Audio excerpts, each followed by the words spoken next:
Bonjour et merci de nous retrouver pour Sagesse bouddhiste.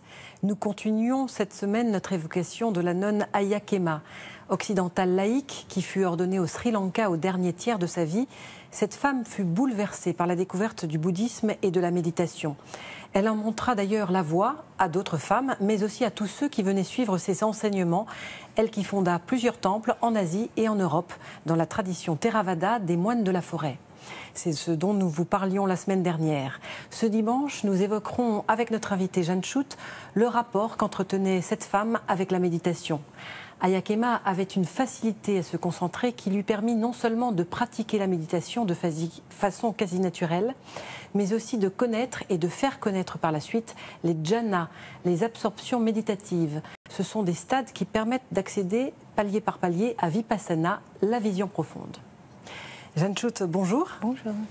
Je rappelle que vous pratiquez le bouddhisme depuis une trentaine d'années. Oui. Vous êtes l'interprète de maîtres anglophones, à l'oral comme à l'écrit. Vous avez publié des traductions et des ouvrages, dont un tout récemment sur Ayya-Khema. Voilà.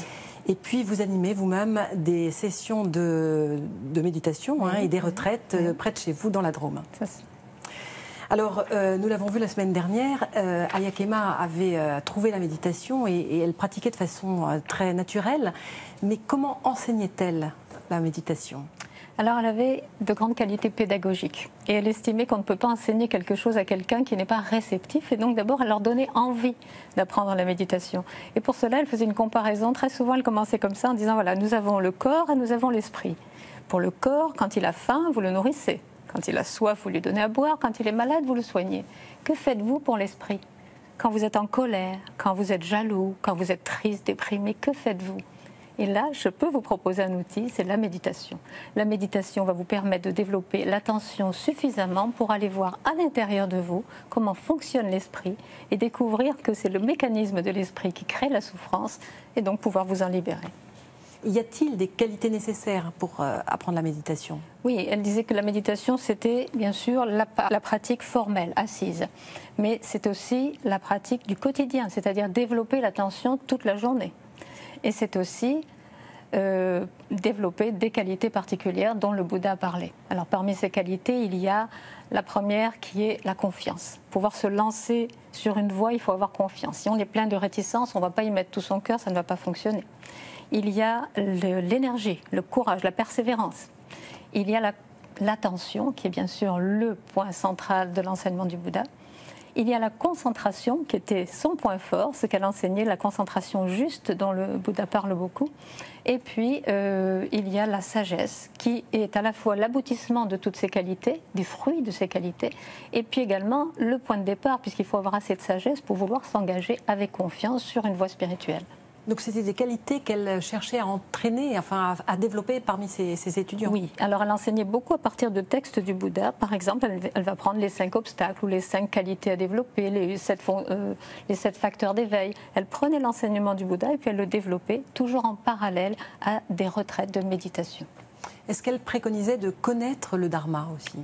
Le Dharma est très important, non seulement parce que l'enseignement du Bouddha est intéressant, mais aussi parce que quand on pratique beaucoup la méditation, on se retrouve dans des situations, des fois, où, par exemple, on va avoir des grandes lumières qui vont nous traverser, ou bien on va avoir des suées, on va avoir des picotements dans tout le corps, ou bien on a l'impression de s'enfoncer dans un puits noir. Et tout ça, ça peut être effrayant. Mais quand on a lu l'enseignement, quand on connaît... Vous savez, on dit du Bouddha qu'il nous a donné des poteaux indicateurs. C'est-à-dire que quand on avance sur la voie, on sait où on va parce que c'est déjà indiqué quelque part. Donc on peut avancer avec confiance dans la pratique. Ses disciples ont indiqué par la suite que Ayya-Khema leur préconisait pour commencer à la méditation de faire une méditation méta et puis un balayage du corps. Est-ce que vous pouvez nous expliquer un petit peu ce que c'est ? Oui, alors commencer directement à pratiquer comme le Bouddha le proposait en posant l'attention sur un point unique qui est ici, et observer la respiration à cet endroit-là, ça peut être difficile. Et donc avec méta, on prépare le terrain. Le préalable, c'est déjà d'avoir un esprit en paix. Et Metta, c'est une méditation de bienveillance qu'on envoie d'abord à soi-même. On a de la bienveillance, de la compassion pour notre propre ignorance. Et puis, on transmet cette bienveillance autour de nous, aux personnes que l'on aime, aux personnes qu'on ne connaît pas, mais qui forcément sont comme nous dans la souffrance ou dans l'ignorance. Et puis même aux personnes avec lesquelles on est en conflit ou qu'on n'approuve pas. Tout cela nous évite de développer le jugement, la critique. Et donc, on est dans un état plus disposé, disons, à méditer en paix, l'esprit en paix. Et le balayage du corps, qu'est-ce que c'est? Le balayage du corps, encore, c'est une technique qui permet de bouger, c'est-à-dire au lieu de rester sur un point unique, qui est quand même assez difficile, on va donc poser son attention sur les sensations à l'intérieur du corps, ce qui quand même demande pas mal d'attention, mais une attention qui va bouger. Par exemple, quand on va être au niveau des yeux, on va sentir les petits muscles derrière les yeux, on va être attentif aux sensations. Dans la bouche, quand on arrive à cette zone-là, il y a beaucoup de sensations, la langue par rapport aux dents, par rapport au palais, etc. Donc quand on est dans l'observation des sensations, on est forcément en train de développer l'attention. Mais tout ça, ce sont des préalables pour arriver quand même à la technique dont le Bouddha parle et qui amène à des états de concentration profonde, qui est l'observation sur un point unique. Alors, ce sont des préalables, comme vous dites, parce qu'en fait, Ayya Khema avait la particularité d'enseigner à la fois Vipassana, la vision profonde, mais aussi Samatha, la concentration, hein, c'est-à-dire avec ce qu'on appelle les jhanas. Hein, vous allez nous expliquer ce que c'est, parce que c'est très peu utilisé. Oui, alors Vipassana, le Bouddha, c'est vraiment la marque spécifique du Bouddha. Jusqu'à présent, à son époque, on avait beaucoup pratiqué la concentration, donc Samatha, mais lui est allé un pas plus loin avec Vipassana. Mais pour arriver à Vipassana, il faut avoir déjà un état de concentration profonde. On ne peut pas y arriver comme ça spontanément. Donc, il y a cette méditation Samatha, qui est la méditation qu'on appelle de la tranquillité, justement pour pacifier l'esprit. Mais comment pacifier l'esprit? On peut le faire en quelques minutes, en observant sa respiration tranquillement. On peut le faire avec une méditation méta, mais on peut le pacifier beaucoup plus profondément avec les jhanas, ce qui permet d'avoir un accès direct à la vision profonde. D'ailleurs, les derniers jhanas s'appellent les vipassana jhanas, c'est-à-dire qu'ils vont nous amener directement à la vision profonde. Les jhanas immatériels, c'est ça? Ce sont les jhanas immatériels. Donc il y a 8 jhanas. Les 4 premiers sont matériels, dit-on, parce qu'on peut se reposer sur le corps, sur les sensations du corps pour les ressentir. Les 4 suivants sont appelés immatériels parce qu'ils sont au-delà du corps. Alors, comment fonctionnent les jhanas, les uns par rapport aux autres, ou comment Alors, les 4 premiers sont normalement abordables pour tous.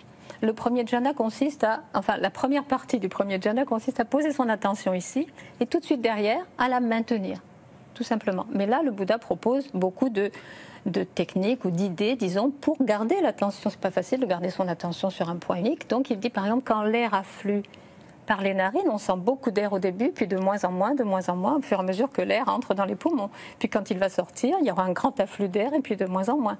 Il parle aussi de la respiration longue et courte, inspiration plus longue que l'expiration. Il parle aussi d'une inspiration profonde ou superficielle. Tout ça, ce sont des petites étapes pour nous aider à garder l'attention.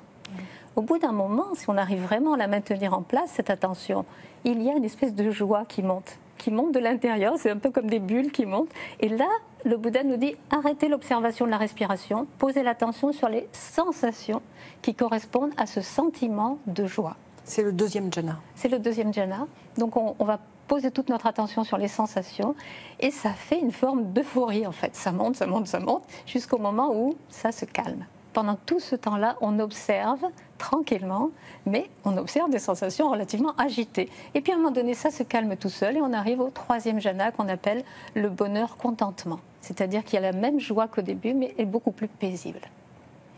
Et pour arriver au quatrième jhana, on fait quelque chose de différent. Le Bouddha nous dit à ce moment-là, vous orientez votre esprit. C'est-à-dire que vous dites à cet observateur qui a observé la respiration, qui a observé les sensations, vous dites à l'observateur maintenant, écarte-toi du chemin. Et bizarrement, il comprend.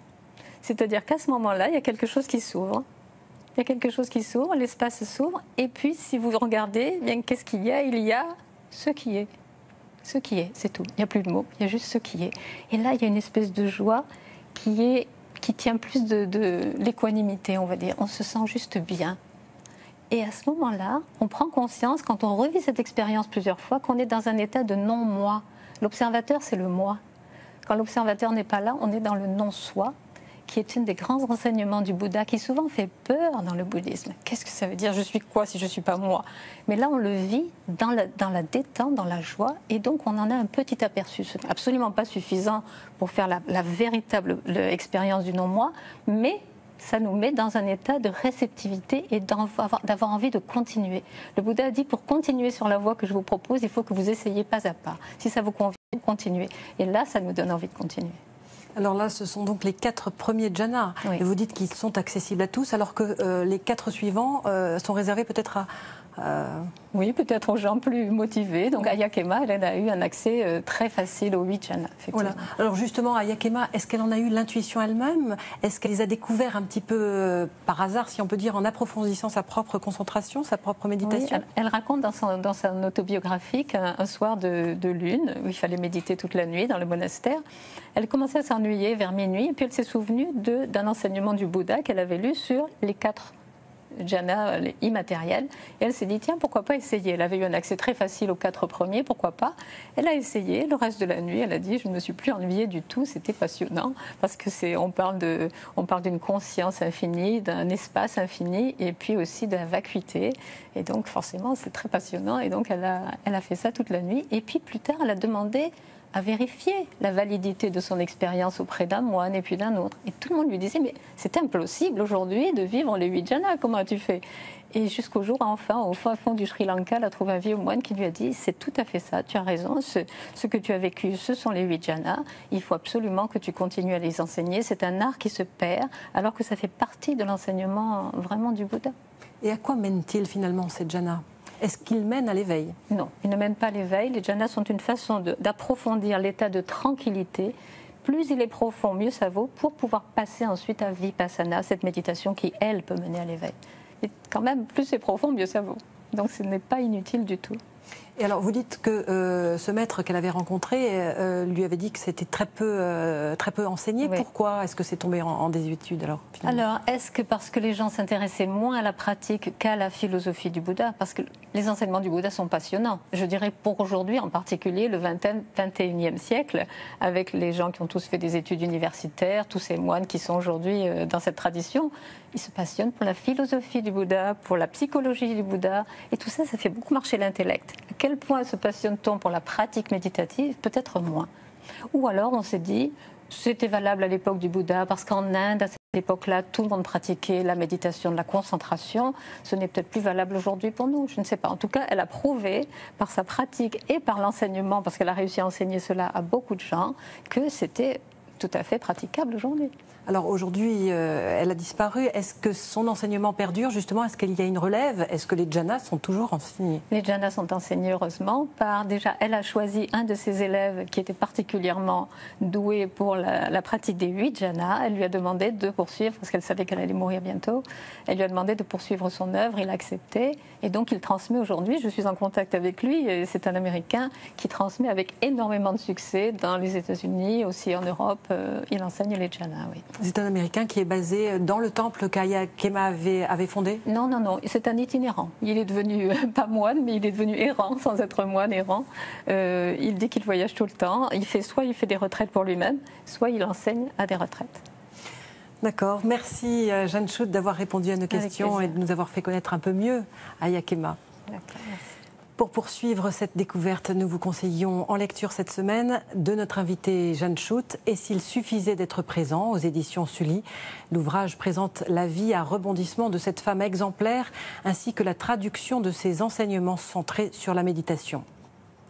Les 8 marches vers le bonheur du vénérable Gunaratana chez Albin Michel et puis le calendrier tibétain 2016 aux éditions Médicis. Et justement, il nous reste quelques jours en 2015 pour vous souhaiter, au nom de toute l'équipe de Sagesse Bouddhiste, une très heureuse fin d'année et vous dire combien nous serons ravis de vous retrouver dimanche prochain en 2016. Notre émission se termine. Vous pouvez la revoir toute la semaine sur le site internet de France 2 en cliquant plus.fr. Merci de votre fidélité et à très bientôt.